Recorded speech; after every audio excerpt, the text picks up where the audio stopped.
Let them eat cake. That's roughly what Rick Grimes said, right?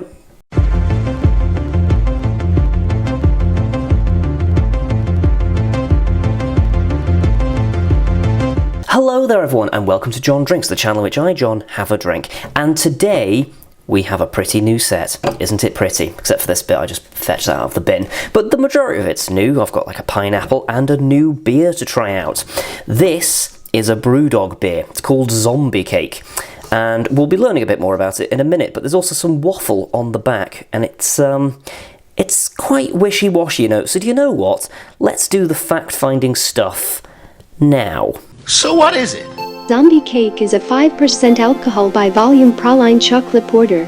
The beer is sweetened using demerara sugar. No information is available on the hop bill, however, it does specify honey, yeast and vanilla in the ingredients. The can is purple. Gotta love a new segment. Right, so, the facts aside, we've got some literature on the back here. And it says, dark forces are at work in this devilishly good praline porter. Toffee and chocolate unite and come a-knockin'. Open up the layers of smoothly roasted character with notes of vanilla, mellow coffee, and a subtle nuttiness. Add a bittersweet slather... What does that say? Cliffhanger finale. Zombie cake. Grab a slice. I get the feeling that Brewdog just try too hard these days. Yeah, me too. So I've had a look over this, and it looks like it's one of their new headliners, which I'm okay with there being a porter on the headliners. I quite like a porter as a general rule, as we know. I haven't tried the Quench Quake yet, because why waste my money? Let's be bluntly honest here. Also, first time in a while where the Taku glass is appropriate, and it wouldn't be an episode with me if I didn't completely bugger up the pour, would it? Look at that, my god. Yeah, no, I'd have a lot of very unhappy punters. That's the instructions for the new microphone. I'll just get rid of those. Couldn't get it working for about 20 minutes there. Gotta love a bit of technology, me. Right, so it's kind of cheated by letting us know what we should be expecting at the back. So that's probably going to colour my opinion on this one a little bit. I hope not too much, because I'm still looking forward to this regardless. I like praline. I like chocolate. I love a porter. I like the colour purple, so in many respects, the actual colour, I mean the book's alright, but I'm expecting good things from this. This is going to take a good long while, so I'm going to get my head in now and try and find out what I can get on the nose. Do you know what? Significantly less sweet and cakey than what I was led on to believe was going to happen here. Quite brown bready, if anything, on the first. Yeah, maybe like a little bit of raisin or something like that, but like raisin brown bread, nothing remarkable. It smells quite dry. I think that's calmed down enough now where I can give this another go. Now, okay, well, there's only one thing left to do. Cheers. Interesting. It's got a nuttiness to it.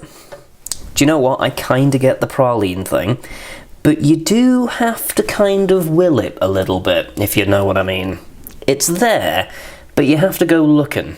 It's like optimistic speed dating. I don't know, like, it feels like they've gone a bit heavy on the hops with this one. I know Brewdog are known for that kind of a thing, but I don't know, I think they might have over-egged it a little on this. Yeah, interesting. It's perfectly nice, it's a perfectly lovely porter, but it's a bit more, what's the word I'm looking for? Not acrid. Acidic? I think that's the word I'm looking for. It's got kind of an acetic tanginess to it, which is a little out of place. It's perfectly lovely. It's quite easy to drink. It's a little bit dangerous, if anything. I have had better dessert-style porters than this. The problem with these kind of things, particularly when you're calling it cake, is that you have to really deliver on that side of things, because there's a certain expectation that comes with Praline Chocolate Cake Porter, and slightly dry, bizarrely bitter, slightly chocolatey porter isn't quite what people are going to be expecting. I don't hate it, I definitely get it again. It's just, I'm not a fan of being incorrectly sold things, as I'm sure you're aware by now. It's perfectly lovely. As you drink more of it, actually, the hazelnutty chocolatiness of it does open up a bit. Given the fact that I have so far been slating this, I have drank about half the can already, so I can't hate it that badly. I don't know, that's a tricky one to rate because I've clearly got a bit of a prejudice against it, haven't I? I like it. I do like it. I think because I've had quite a few like sweet style porters and stouts recently, I was expecting something different. The hop bill on this is an odd one. I think they could maybe reel that back a little bit, particularly given the fact that they've sweetened this with vanilla and sugar and all sorts of bits and pieces in there. Why would you then go so heavy on the hops? I'm not convinced it's necessary for this one. But it is good. The praline does come through, but it's not as an immediate hit as you might expect. How many George Romero films out of 5 would I give this? I'm still going to give it a solid 4. It's a cracking beer, and you know what, actually, once you know what you're expecting, it's perfectly lovely. I think I was going into this with a very particular mindset of what this was going to be, and it's delivered something different. It's still a perfectly good quality beer, but once you know what you're getting, yeah, now I'm in that mindset. Once you know what you're getting, it's a cracking little beer. What do you think of the new Brewdog headliners? Because that's a question that's come out of left field. Let me know down below. Also, what Brewdog beers would you like to see in a headliner lineup? And there's a reason I ask, but I won't go into that just now. Oh god, it's falling apart already. No.